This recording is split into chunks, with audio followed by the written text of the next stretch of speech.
Bonjour et bienvenue pour ce petit cours de science en ligne et on va voir ensemble ici le triangle du feu. Alors le triangle du feu, c'est simplement qu'il faut trois choses pour allumer un feu. Il faut un combustible, un comburant, une énergie d'activation. Alors, on va définir bien sûr ce que c'est que chacun de ces éléments. Tout d'abord, le combustible. Le combustible désigne toute matière qui est capable de brûler. Donc, tout ce qui peut brûler est un combustible. Vous avez des combustibles solides, tels que par exemple le charbon, le bois ou encore la paille. Puis il y en a bien sûr bien d'autres, comme par exemple, je ne sais pas moi, le plastique, les tissus, ce sont des combustibles solides. Avec du combustible liquide comme du pétrole, de l'alcool, de l'essence, mais il y en a bien sûr bien d'autres comme par exemple le diesel, le mazout. Vous avez des combustibles gazeux comme le propane, le méthane, le NOx, et il y en a encore bien sûr d'autres comme par exemple l'éthanol sous forme de vapeur est aussi un combustible gazeux. Donc toutes ces matières ont pour point commun de pouvoir brûler.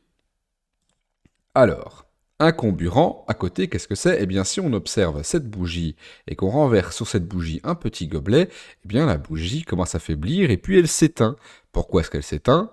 Eh bien, c'est très simple, elle manque d'oxygène. Alors, on pourrait dire qu'elle manque d'air, mais elle manque d'une partie de l'air en particulier qui s'appelle l'oxygène. Qu'est-ce qu'un comburant? C'est donc une substance chimique qui va réagir avec le combustible pour lui permettre de brûler. Donc, une flamme, c'est une réaction chimique en quelque sorte. Dedans, le combustible réagit. Et il réagit avec quoi? Il réagit avec un comburant. Le comburant le plus courant, c'est l'oxygène. Et c'est quasiment le seul que vous allez voir ici dans le cours. Donc quand on vous dit comburant, vous dites-vous oxygène. Et dans la situation ci-dessous, comme il n'y a plus de comburant, eh bien la flamme s'arrête juste de brûler. La combustion s'arrête. Et enfin, il faut une petite étincelle, un petit quelque chose qui va démarrer la réaction chimique. Et ça, c'est ce qu'on appelle l'énergie d'activation. Il y a plusieurs types d'énergie d'activation. Le soleil, une étincelle, une décharge électrique. Vous pouvez aussi avoir du frottement, des braises ou encore des flammes. À peu près tout ce qui apporte assez d'énergie que pour permettre le démarrage de la réaction chimique. Petit exercice maintenant, imaginons qu'on a Laure qui s'endort dans son canapé et elle a sa cigarette allumée dans sa main. Alors le combustible, ça va être quoi? Ça va être la chose qui va brûler. Et qu'est-ce qui va brûler ici? Simplement le fauteuil dans lequel se trouve Laure. Et puis bon, ce sera Laure, si jamais elle ne se réveille pas très rapidement. Le comburant, on l'a dit, c'est toujours avec quoi va réagir le combustible. Donc ici, le canapé qui va prendre feu, eh bien, il va réagir le comburant. Et le comburant, c'est toujours l'oxygène de l'air. L'énergie d'activation, eh bien, ça va être les braises de la cigarette, de l'or. Alors, comme on a les trois composants ici du triangle du feu qui sont réunis, eh bien oui, il peut y avoir un incendie. Alors, mettez la vidéo en pause et faites les deux exercices suivants tout seul. C'est terminé? Bon, c'est parti pour le correctif. Olga fait le plein d'essence à la station. Elle allume sa cigarette avec un briquet. Et on voit que ça se termine pas très bien pour Olga.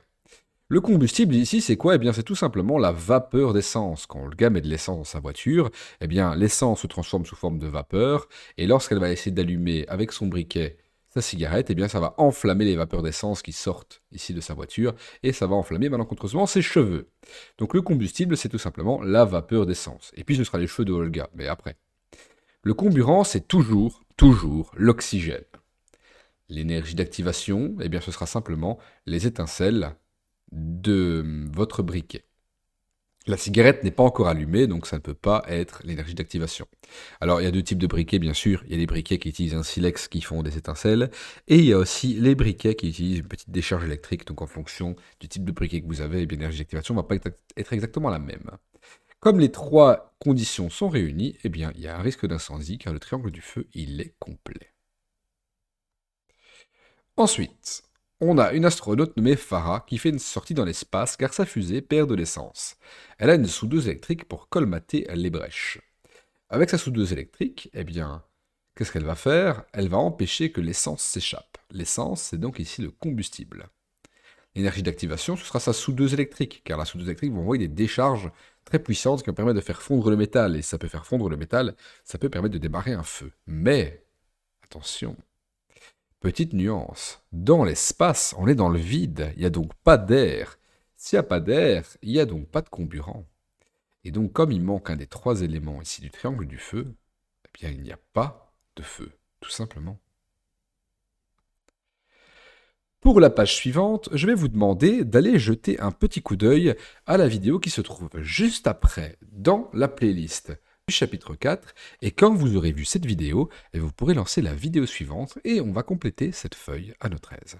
Je vous remercie d'avoir suivi ce petit épisode et je vous retrouve très bientôt. Salut!